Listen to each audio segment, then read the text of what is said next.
Before you read, you need to know. A king has three questions and he is seeking answers to them. What are the questions? Does the king get what he wants? एक राजा के मन में एक प्रश्न आता है और वह तीन प्रश्न उसके मन में आते हैं और वह उस प्रश्नों के उत्तरों के लिए बहुत ज़्यादा तलाश करता है। तो क्या उन प्रश्नों के उत्तर वह ढूंढ पाता है? इसी के बारे में इस चैप्टर में हमें पढ़ना है। 3 क्वेश्चंस यानी कि 3 प्रश्न। The thought came to a certain king that he would never fail if he knew 3 things. यह विचार एक निश्चित तौर पर राजा के मन में आता है कि वह कभी भी फेल यानी कि असफल नहीं होगा। इफ ही न्यू 3 थिंग्स, यदि वह 3 बातों को जान लेगा। These 3 things were, ये 3 चीज़ें थी।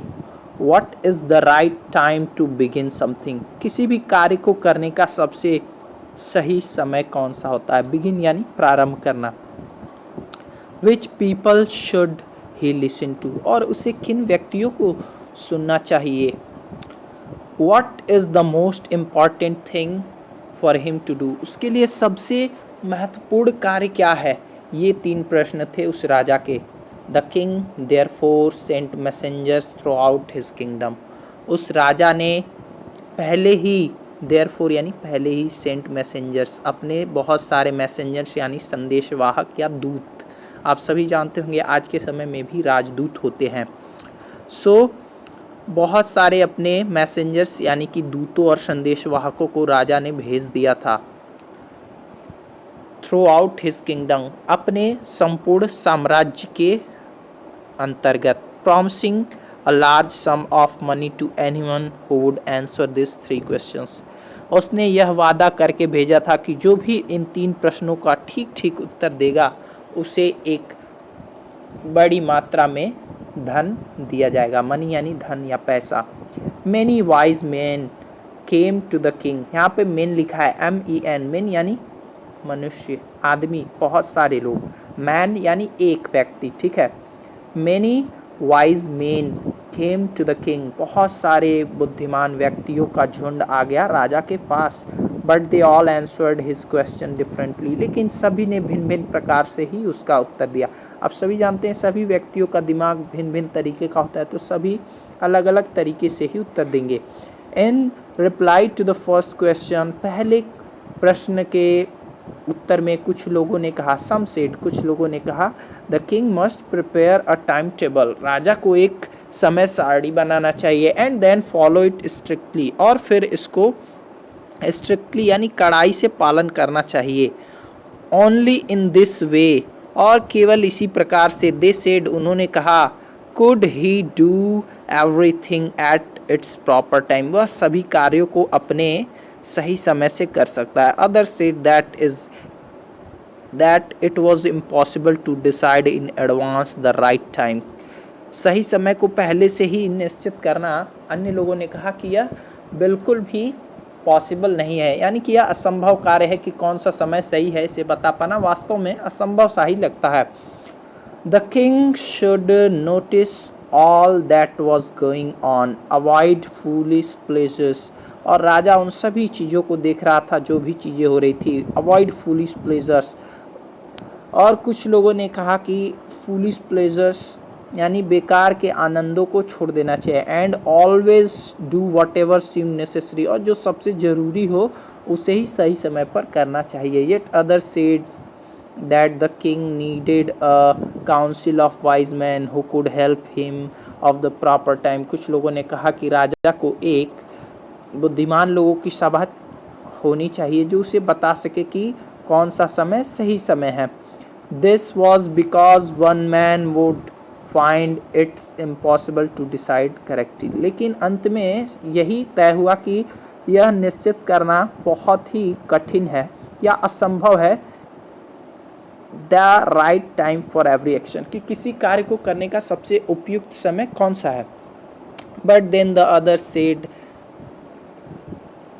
That some of the things could be urgent. लेकिन कुछ लोगों ने कहा कि कुछ चीज़ें हो सकती हैं जो सबसे अर्जेंट यानी कि सबसे ज़रूरी हो, उन्हें सबसे पहला करना चाहिए। This thing could not wait the decision of the council. इन चीज़ों को करने के लिए किसी सभा या समिति, काउंसिल यानी सभा या समिति की अनुमति होने की ज़रूरत नहीं है। In the order to decide the right time for doing something, it is necessary to look into the future. भविष्य में क्या घटित होने वाला है इसके बारे में हमें सबसे पहले जानना जरूरी है कि निश्चित तौर पर कौन सा सही समय है। And only magician could do that. और भविष्य के बारे में तो केवल जादूगर ही पहले से प्रिडिक्ट कर सकते हैं। And the king therefore, और वास्तव में king would have to go to the magicians, और वास्तव में राजा को तो जादूगरों के पास होना जाना चाहिए, क्योंकि वही भविष्य देख करके और राजा को सही समय का अंदाज़ा या अनुमान लगा करके बता सकते हैं कि हाँ इस कार्य को करने का अभी लाभ हो सकता है। But in the answers to the second question, some said that the people most necessary to the king were his counselor. अब सेकेंड क्वेश्चन यानी दूसरे प्रश्न में कि सबसे महत्वपूर्ण व्यक्ति कौन है, इसके बारे में लोगों ने क्या अपना उत्तर देना शुरू किया कि the most necessary persons were his counsellors. राजा के जो मंत्री या सलाहकार हैं वह सबसे महत्वपूर्ण व्यक्ति हैं। कुछ लोगों ने कहा द प्रिस्ट, पुरोहित सबसे महत्वपूर्ण व्यक्ति हैं, और कुछ अन्य ने कहा कि जो डॉक्टर्स यानी कि चिकित्सक हैं वे सबसे महत्वपूर्ण व्यक्ति हैं। एंड येट अदर्स, और कुछ अन्य लोगों ने कहा that his soldiers was the most necessary, कि राजा के सिपाही सबसे ज़्यादा आवश्यक है। द थर्ड क्वेश्चन, और तीसरे प्रश्न के लिए सम सेड साइंस, किसी ने कहा कि साइंस यानी कि विज्ञान सबसे ज़रूरी चीज़ है। अदर्स चूज फाइटिंग, किसी ने कहा कि युद्ध सबसे ज़रूरी चीज़ है। किसी ने कहा कि धर्म या पूजा पाठ सबसे ज़रूरी चीज़ है। As the answers to his questions were so different, राजा को बहुत सारे तरह तरह के आंसर्स ने बहुत ज़्यादा क्या कर दिया, कंफ्यूज कर दिया। वो बिल्कुल भी सेटिस्फाइड, नॉट सेटिस्फाइड, वो बिल्कुल भी सेटिस्फाइड यानी संतुष्ट, और नॉट यानी नहीं, वो बिल्कुल भी राजा संतुष्ट नहीं था। अलग अलग तरह के लोग अलग अलग तरह के अपने अपने विचार दे रहे थे और राजा बिल्कुल इससे परेशान हो चुके थे। ठीक है।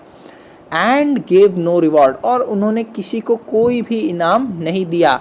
इंस्टीड, और इसके बजाय, इंस्टीड यानी के बजाय, he decided to seek the advice of a certain hermit, उन्होंने निश्चय किया कि वह सीख यानी प्राप्त करेंगे द एडवाइस, सलाह, ऑफ अ सर्टेन हर्मिट, एक निश्चित संत के, जिनके बारे में कहा जाता है कि वह राजा के वाइडली नोन, जिनके बारे में बताया जाता है विस्तार पर कि वह राजा के बुद्धिमानी के ऊपर थे, यानी कि वह अपने राजा के राज्य के बुद्धिमानियों में सबसे बुद्धिमान व्यक्ति थे, वह संत। हर्मिट यानी संत। The hermit lived in a would, hermit एक लकड़ी में रहते थे, नहीं, वुड यानी यहाँ पर मतलब है जंगल से। ठीक है, एक ही वर्ड का अलग अलग जगह पे उपयोग से मीनिंग बदल जाती है। ठीक है बच्चों, यहाँ पर वुड से मतलब है आपका जंगल। वह जो संत थे, हर्मिट यानी कि वह संत जो थे या सन्यासी या साधु जो भी कह ले, तो वह एक जंगलों में काफ़ी दूर रहते थे। ही नेवर लेफ्ट,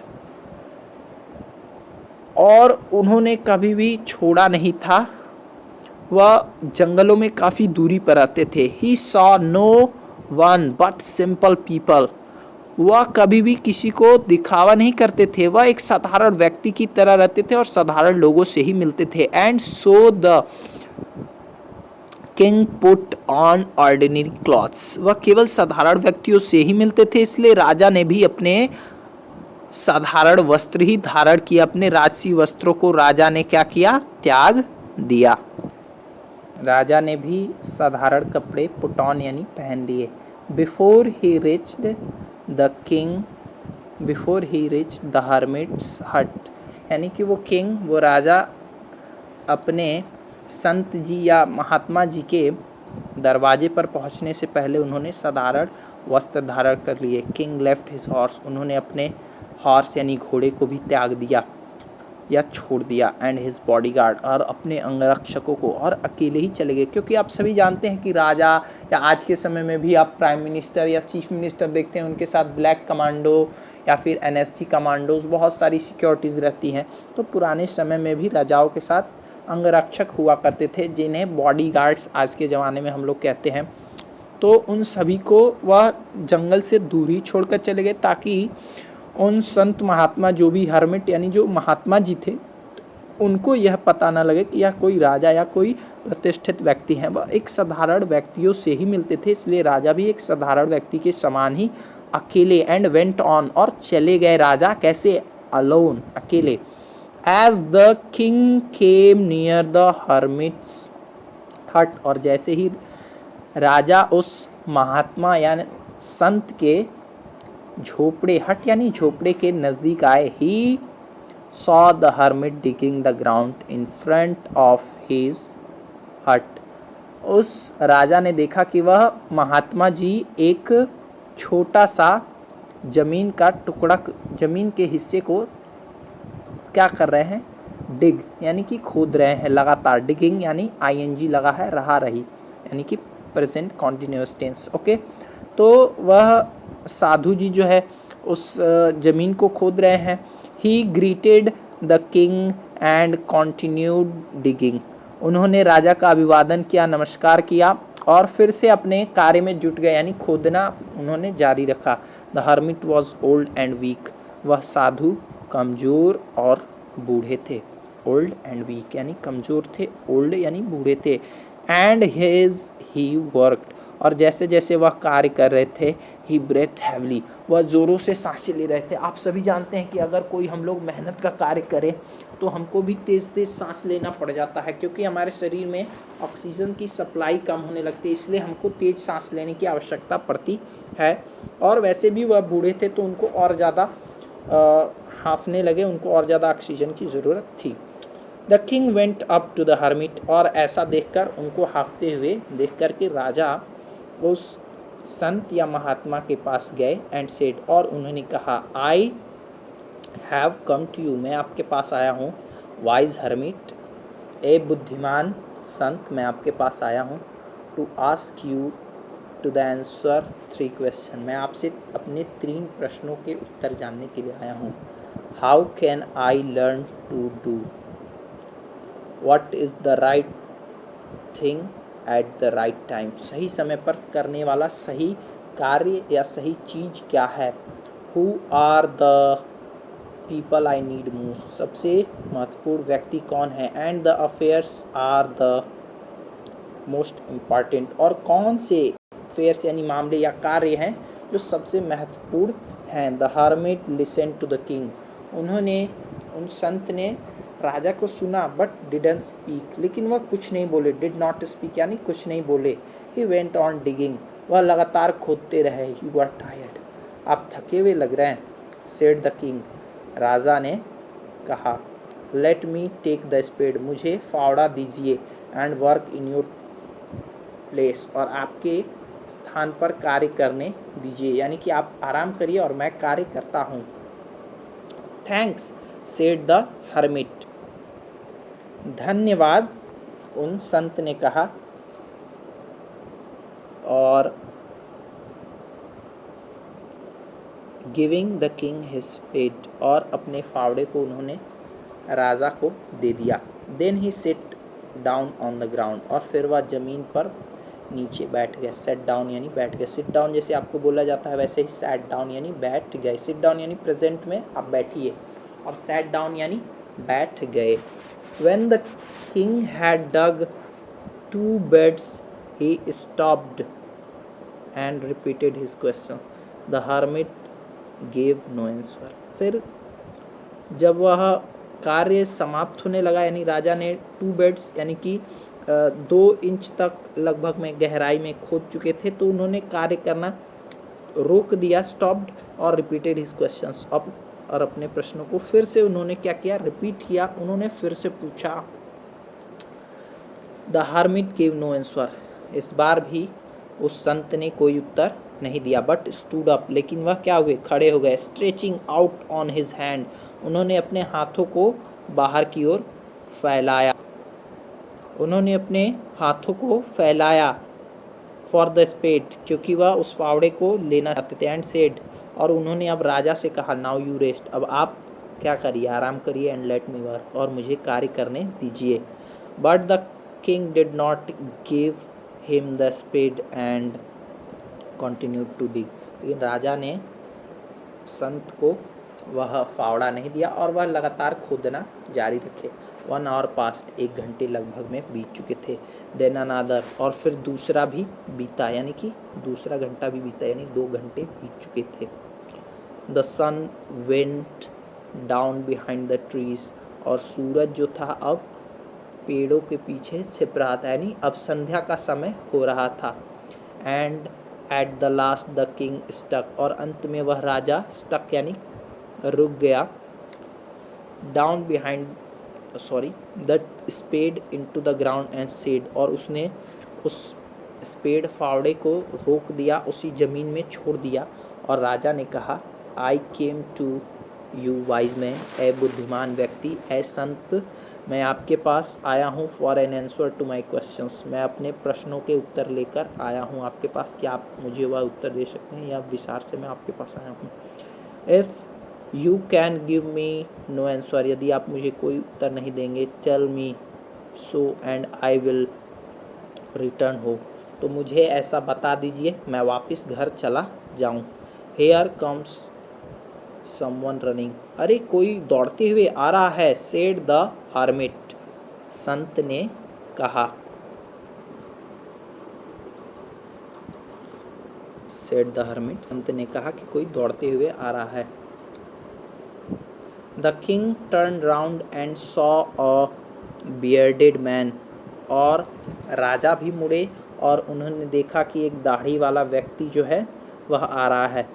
और इसके बाद की स्टोरी हम लोग कल पढ़ेंगे। तक के लिए इतना ही। Thank you, have a nice day.